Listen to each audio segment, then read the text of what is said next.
யோபு. யோபின் முன்னைய இன்ப நிலை. 29ஆம் அதிகாரம். யோபு இன்னும் தொடர்ந்து பேசிய உரை. காண்பேனா முன்னைய திங்கள்களை, கடவுள் என்னை கண்காணித்த நாள்களை.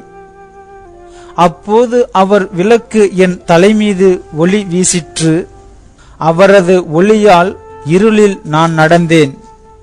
அப்போது என் இளமையின் நாள்களில் நான் இருந்தேன்.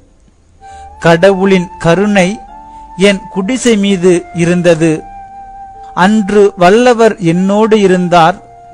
என் மக்கள் என்னை சூழ்ந்திருந்தனர். அப்போது என் காலடிகள் நெய்யில் குளித்தன. பாறையிலிருந்து எனக்கு எண்ணெய் ஆராய் பாய்ந்தது. நகர வாயிலுக்கு நான் செல்கையிலும், பொது மன்றத்தில் என் இருக்கையில் அமர்கையிலும், என்னை கண்டதும் இளைஞர் ஒதுங்கிக் கொள்வர். முதிர்ந்த வயதினர் எழுந்து நிற்பர். உயர்குடி மக்கள் தம் பேச்சை நிறுத்துவர்.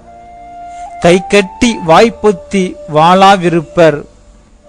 தலைவர் தம் குரல் அடங்கிப்போம். அவர் நா அன்னத்தோடு ஒட்டிக்கொள்ளும். என்னை கேட்ட செவி என்னை வாழ்த்தியது.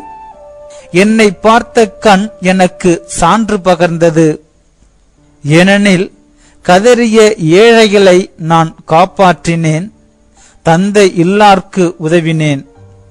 அழிய இருந்தோர் எனக்கு ஆசி வழங்கினர். கைம்பெண்டியர்தம் உள்ளத்தை களிப்பால் பாட செய்தேன். அறத்தை அணிந்தேன், அது என் ஆடையாயிற்று. நீதி எனக்கு மேலாடையும் பாகையும் ஆயிற்று. பார்வையற்றோருக்கு கண் ஆனேன், காலூனமுற்றோருக்கு கால் ஆனேன். ஏழைகளுக்கு நான் தந்தையாக இருந்தேன். அறிமுகமற்றோரின் வழக்குகளுக்காக வாதிட்டேன். கொடியவரின் பற்களை உடைத்தேன். அவரின் பற்களுக்கு இரையானவரை விடுவித்தேன். நான் எண்ணினேன், மணல் மணியைப் போல் நிறைந்த நாள் உடையவனாய் என் இல்லத்தில் சாவேன். என் வேர் நீர்வரை ஓடி பரவும். இரவெல்லாம் என் கிளையில் பனி இறங்கும். என் புகழ் என்றும் ஓங்கும்.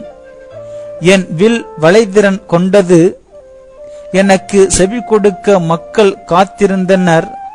என் அறிவுரைக்காக அமைதி காத்தனர். என் சொல்லுக்கு மறுசொல் அவர்கள் கூறவில்லை. என் மொழிகள் அவர்களில் தங்கின. மழைக்கென அவர்கள் எனக்காய் காத்திருந்தனர். மாரிக்கென தங்கள் வாயை திறந்தனர்.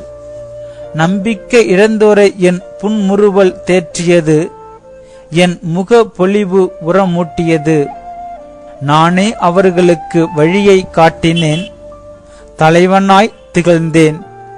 வீரர் நடுவே வேந்தனைப் போல் வாழ்ந்தேன்.